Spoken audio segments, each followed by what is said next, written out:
Welcome back to part 2 of our episode and our interview with Michael and Therese Pendragon.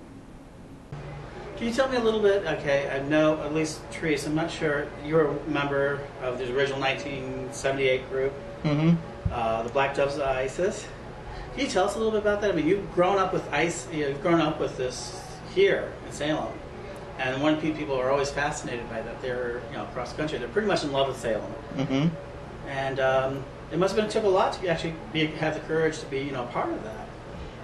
Well, it really wasn't. We never thought about it, as being, having courage. I mean, it was one of Laurie Cabot's very first covens, and when she was practicing Egyptian magic at the time, before she established her full tradition as it is today. And like I said, it was the first time that American witches have made the map internationally. We thought it was okay, and the thing was that we were celebrating one of our solar holidays, Lugnasad, Lammas, which is spread of the first harvest, August 2nd, 1978. But at the time, Jupiter had come full circle, and it takes 12 years for it to come full circle, and it was right to the hour that it was, and so we decided to draw it into the circle. Only we had no idea that it remained even after we opened the circle. And so when our pictures were taken as a group, it remained on all 5 rows of film.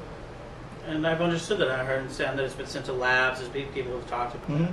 Yeah, it's an interesting thing. Now, today, 2007, Salem. And you own the Oracle Chamber.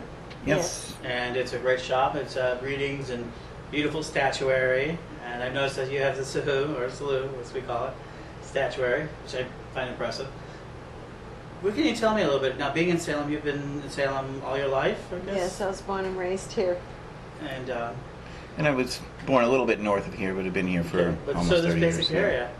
Has this changed now? As Wicca coming out, has that changed a lot since you were younger? Or from the point of view, I guess, it seems to be like a large Wiccan community here. Yeah, I think it's not just Wicca. It's basically paganism is spreading everywhere anyway. A lot of them are here, but in the greater Boston area, there's a huge amount of people. Salem ends up always being the focus because of the big, Halloween festival and its old history, but it's changed quite a bit, I would say. I think the young kids are pushing forward, working to create new forms that work better for them instead of the old traditional kind of Wiccan ways. I tend to view Wiccan as more strictly Gardnerian or Alexandrian, but others have their opinions about it. And it's changing. It's become quite fluid, I guess. Yes, yeah, and I think it can absolutely change, and people can self-define up to a certain aspect. If I'm not intruding, can I ask what your guys' personal traditions are? Or would you consider, do you have a tradition that you would call? Or? Yeah, I'm more heathen. Okay. My main definition of myself is a cult student, really. Okay. Permanently, hopefully.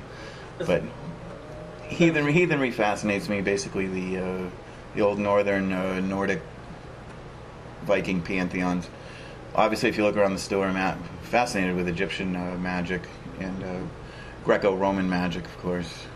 But just as a natural thing for me, the northern pantheons work best. For me, I do consider myself a Salem witch, and I am also fascinated by a lot of the same things Michael is, and I believe the face of God has many names, and I'm more eclectic. It certainly is true for the individual. It's true. It comes from one's heart and soul. But as far as tradition, I do follow a number of traditions that work for me, at the time, depending upon what I'm doing. I don't feel it's good to limit oneself to just one. Now, you mentioned for the first time that I saw the Salem, that you consider yourself a Salem witch. I've heard this, and you're the first person I've actually got to mention it. Do Salem witches also constitute almost a tradition unto themselves?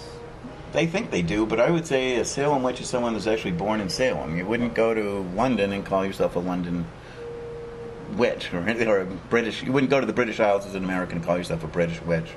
But so that's kind of a very picky point, but it's Right. I mean, and this is why I call myself I'm a native Salem witch. And So this- yeah, that's important. it's important, I feel, because there's a lot of people that do move here, which is fine, but don't call yourself a Salem witch when you're from California or from Chicago, and so forth.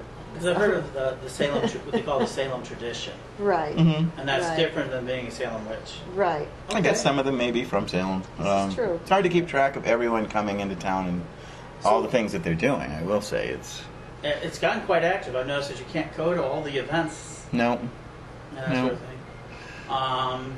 Now, I see. Let me ask you: do you see Salem? I mean, people all over the country always ask us: is Salem a very positive place? Would you consider it a positive place, No more so than anywhere else. and no worse than anywhere else? You know, people are people.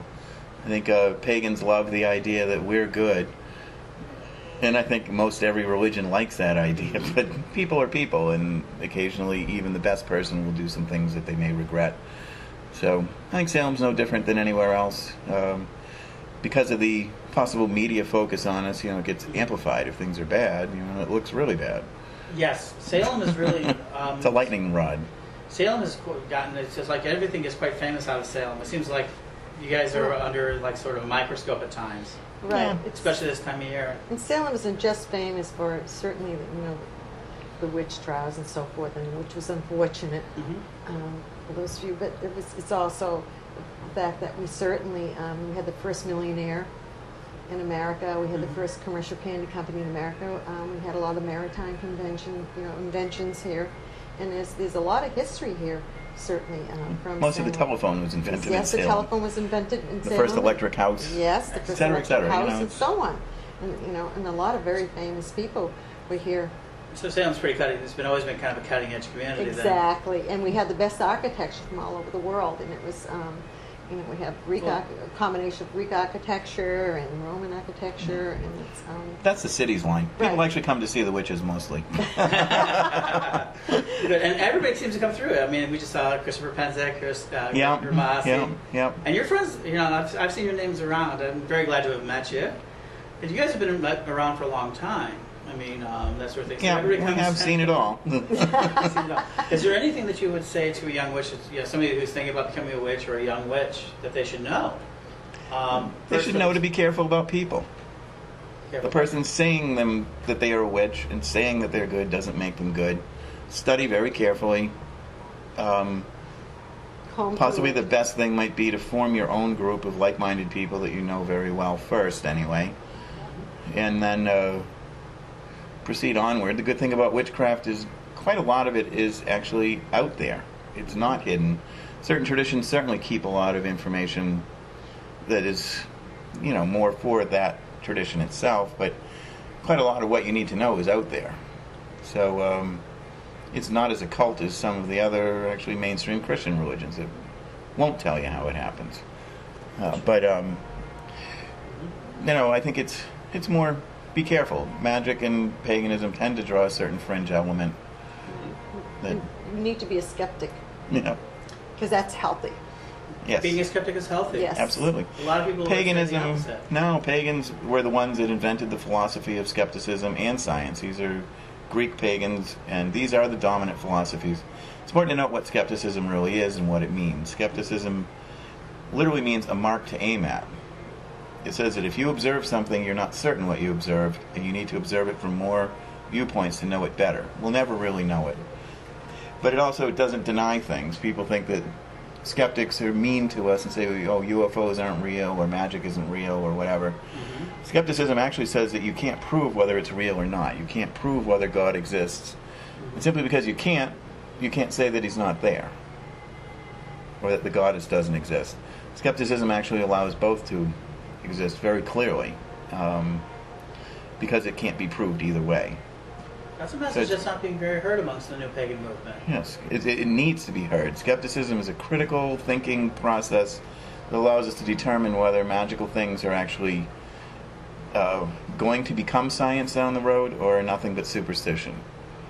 Tends to be about 15% of magical practices actually do have something behind them. We don't know what they are yet. As soon as we do, they'll be science. Much of what magicians have been doing is now being ripped open by information science, particularly, and it's fascinating that now magicians may have to go onto new territory, but it'll take a while. No, I hope they do evolve. I mean, that's part of what it is. Yeah, it's not a. I don't think it's bad to be forced to look at something from a scientific point of view and then question: is this literally really true? We've been saying things and believing things. What if they're not true? Wouldn't it be better to know? I would think so. Yes, that's my opinion on it. And don't just because you read it in a book or that's a common belief doesn't necessarily make it so, and it just makes us look like idiots. The so-called, what we call so-called book witches. Read one book and... Yeah, but that's okay. I understand. One of the things that I think is really sad, I see a lot of young witches, they come into town and they think it's just going to be a big happy love fest that pagans are all going to let them in, and actually it's a rather exclusive little group of cliques, and they feel very shut off. There is no real mechanism to meet them, to talk to them, to let them in. A lot of people are just rude. Oh, you're a youngin'? Well, we won't talk to you. It's interesting and that's sad. Because it's interesting because one of the marketing things I've done from the nation is that Salem, the idea of Salem is metasizing into almost, and there are people calling it now, trying to say it's going to become the next Haight-Ashbury of Wicca. Possibly. I think it's just a small little town. There's nothing inherently magical about the borders of Salem. I think it's got mystique in the imagination, but that doesn't make it any better. I think I've met so many pagans and witches and fascinating people from California and other parts of the country that across the world there seems to be more of them, and a slightly more open attitude in some ways. Salem and the New England area in general tends to isolate people a little bit. Maybe it's the weather or something, who knows, but it is sort of sad to see the young people coming in kind of looking surprised that people weren't nice to them. I can imagine that. But if they when they come in, they should come down to the Oracle Chamber. Well, yeah. Well, if we have time, we'll certainly be nice to them. But well, absolutely. And everyone started somewhere, and I think the more advanced pagans shouldn't be so quick to just, call them fluffy bunnies and kick them out. That to me is a little sad. Everyone started out as a fluffy bunny. That's right. Well, terrific. I guess, is there anything else that you'd like to say to No, I think it's like, let's beat everyone, happy selling. Because a lot of people are going to be watching this are going to be fluffy bunnies, because we do, like I said, Well, this is... no, Yeah, we well, certainly don't want to offend anyone Possibly, we don't either. want to offend them, and I don't think they should consider themselves fluffy bunnies, because if they move on and learn and become, in 20 years, when they look back, they realize the energy that brought them into it is what got them into the wisdom down the road. So people shouldn't be so certain of who they're going to be. They may look like a fluffy bunny now, but in 20 years, It could be something. but yes, it could be something that you have to step back and go, wow, that's a interesting development here. Absolutely. Now, are you guys on the internet yet? Or? Yes, we are. Yes, we are. www.oraclechamber.com. You can check the almanac out, which is a monthly page devoted to all the little planetary transits and when and where full moons might be best accessed, etc. So, thank you so much for letting yes, me interview. good to meet you. And happy Samhain, happy Samhain to Absolutely, everyone, and bright blessings. Well, I hope that you enjoyed this episode and that you'll join us again next week for Living the Wiccan Life, when we will continue our coverage of Halloween in Salem with the Vampire Ball. Until then, may you blessed be.